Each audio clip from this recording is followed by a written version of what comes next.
હાલોલ તાલુકાના પાનીલાવ ખાતે દર્પણ charitable trust દ્વારા 5મા સમૂહ લગ્નોત્સવનું આયોજન કરવામાં આવ્યું.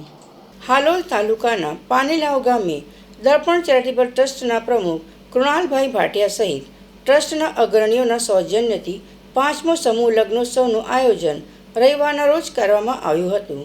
જેમાં 15 નવ દંપતીઓએ પ્રભુતાના પગલાં પાડ્યા હતા. કાર્યક્રમની શુભ શરૂઆત દીપ પ્રાગટ્ય કરી કરવામાં આવી હતી. આ પ્રસંગે હાલોલના ધારાસભ્ય જયદ્રથસિંહ પરમાર સહિત રાજકીય આગેવાનો તેમજ પાનીલાવ ગામ સહિત આસપાસના ગામના ગ્રામજનો ભવ્ય સમૂહ લગ્નોત્સવમાં જોડાયા હતા,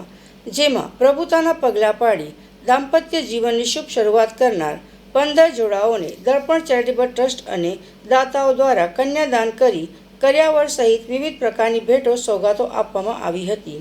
જેમાં 15 નવ દંપતીઓને હાલોલના ધારાસભ્ય જયદ્રથસિંહ પરમાર દ્વારા તેમજ અગ્રણીઓ દ્વારા આશીર્વાદ પાઠવી સુખી લગ્ન જીવનની શુભેચ્છા પાઠવી હતી અને 5મો સમૂહ લગ્નોત્સવનું આયોજન સફળતાપૂર્વક દર્પણ ચેરિટેબલ ટ્રસ્ટ દ્વારા કરવામાં આવ્યું હતું.